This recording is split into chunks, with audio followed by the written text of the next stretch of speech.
ஞானத்தை காக்க குமரன் எடுத்த பற்றற்ற கேலம். பழனியாண்டி. முருகன் ஒரு ஞானக் கடவுள்.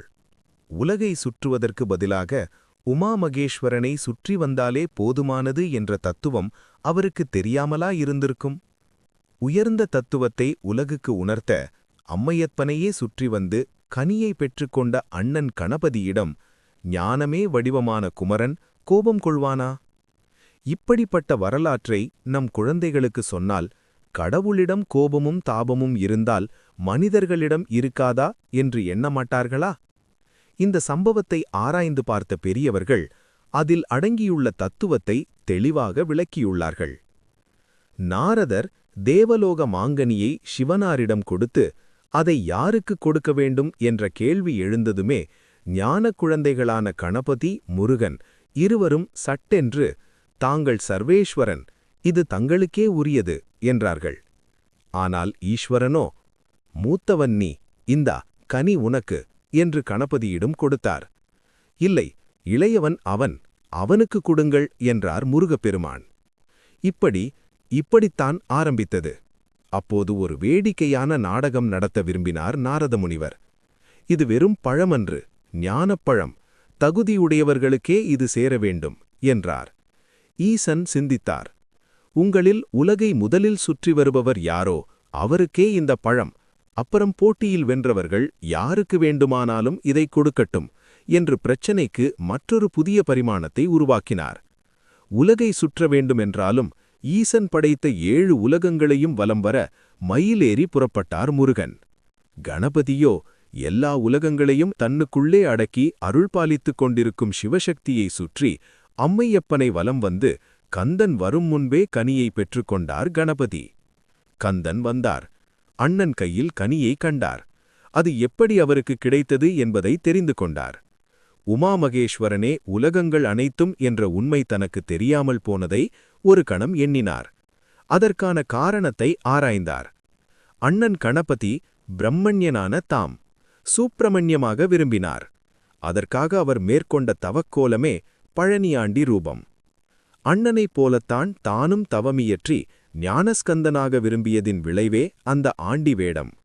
சூரனை அழிக்கும் வீரசக்தியுடன் சிவனாரின் நெற்றிக்கண்ணில் உதித்த குமரன் ஞானக்கடவுளாகி ஞாலத்தை காக்க எடுத்துக்கொண்ட பற்றற்ற திருக்கோலம் பழனியாண்டி கோலம். கனி கிடைக்கவில்லை என்ற கோபத்தில் ஆண்டியாகவில்லை.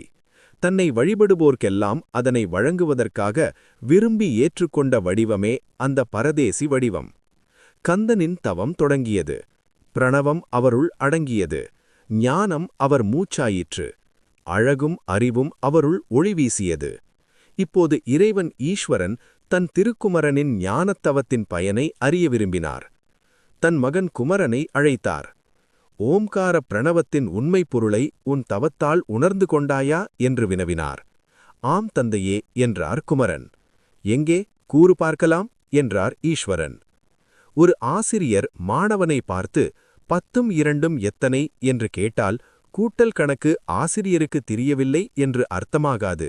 மாணவனுக்கு தெரியுமா என்று சோதித்து பார்க்கத்தான் அந்த கேள்வி. இப்போது அந்த ஆசிரியர் நிலையில் நின்றுதான் பரமேஸ்வரன் முருகப்பெருமானிடம் கேட்டார். கேள்விக்கு பதில் தெரிந்த மாணவன் போன்றுதான் முருகன் பதில் கூறினார். ஆனால் பிரணத்தை எங்கே, எப்படி, எந்த பாவத்தில் சொல்ல வேண்டும் என்ற நியதியில்தான் ஈஸ்வரனின் மடியில் அமர்ந்து காதில் ஓதினார். குருவாக அல்ல, குருவுக்கு சீடனாகத்தான் ஓதினார் குமரன்.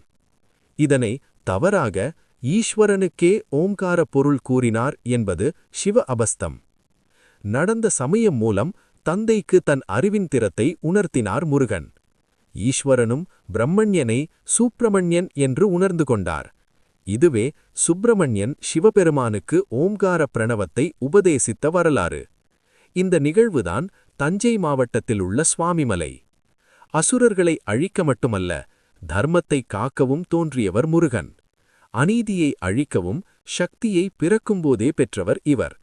பின்னர் தர்மத்தை காக்கும் ஞானத்தை தன் தவத்தினால் பெற்றார். நமக்கெல்லாம் ஞானத்தை அள்ளி வழங்க தன்னையே ஆண்டியாக்கிக் கொண்டே தனிப்பெரும் தெய்வம் முருகப்பெருமான். திருச்சிற்றம்பலம். சிவனே போற்றி. இதுபோல பல வீடியோக்களை பார்ப்பதற்கும் வரலாறுகளை தெரிந்து கொள்வதற்கும் நம்ம சேனல் தமிழ் அனிவர்ஸை சப்ஸ்கிரைப் செய்யவும். மீண்டும் அடுத்த வீடியோவில் சந்திப்போம்.